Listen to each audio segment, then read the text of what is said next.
The Air Force Academy men's track and field team has recently earned its first top 25 outdoor ranking in school history. Coming in at number 22, the Falcons are sending a record 9 student athletes to the NCAA Championships this week. Among those heading to Eugene is standout sophomore Jamiel Trimble, who joins us from the Academy track. Jamiel, who was just yesterday named the Mountain Region Men's Track Athlete of the Year, so congratulations. Let's first talk about this jump in the rankings. Air Force is up 29 spots. That's huge. To be able to say that you and your team are considered among the nation's top tier has to speak volumes about this program's growth in 2016. Definitely. It's definitely something that we take pride in too, just because a lot of people don't really expect much from Air Force just because it's not really up there with the big name schools. So it's something that we really take a lot of pride in, something that we've really been working hard to do, and we're just happy that we can be up there in the conversation with them.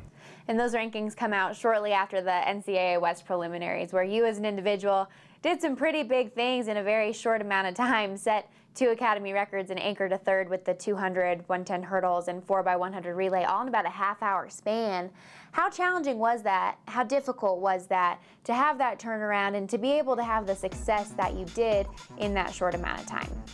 It's definitely challenging. Not necessarily the physical aspect of it, but just due to the fact that because the races are close together, it's kind of hard to come down off of one race and then kind of prepare yourself mentally for the next one. But that's something I've kind of been working towards all year, working with my coach. She kind of stressed it right before, just don't get too excited about one race, don't get too down on one race, just take it one race at a time. As soon as you get done with the other, just refocus on the next race.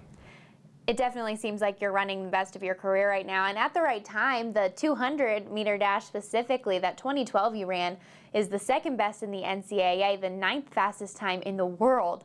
What's that like to be able to say that in your event at this moment, you're one of the top 10 fastest guys on the planet? That's pretty cool. It feels great. It feels great, honestly. I never really expected to be here, never really expected to be in the conversation with these type of guys, and it's truly a great feeling, awesome feeling.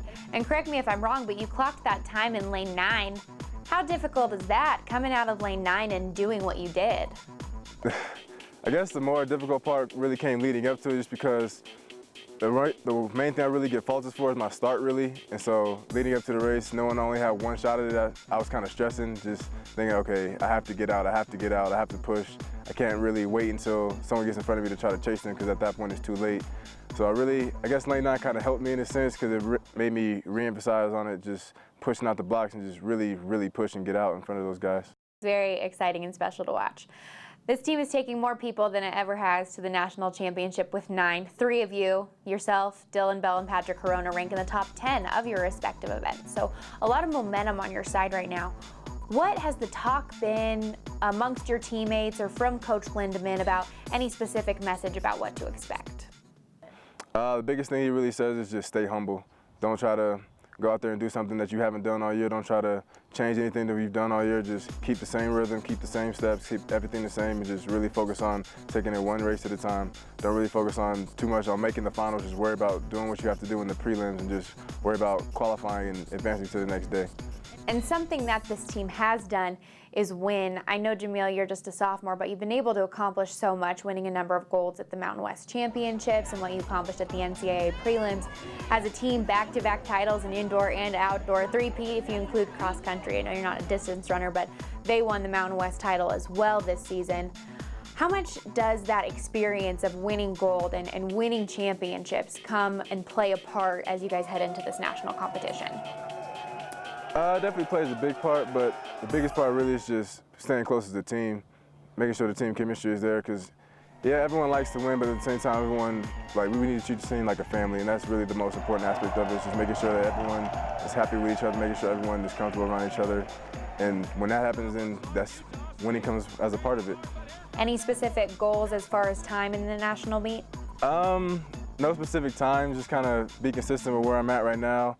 I mean, a PR is always nice, but right now I'm really about just focusing on making it to the finals and just worrying about placing there. Best of luck at the championships. Thank you. You can catch Jamiel and the Air Force Academy team, as well as 33 total Mountain West student athletes competing at the 2016 NCAA Outdoor Track and Field Championships. Follow the action from Eugene, Oregon, beginning Wednesday, June 8th, with live results at ncaa.com. From the Mountain West Network studio, I'm Stormy Buonantony.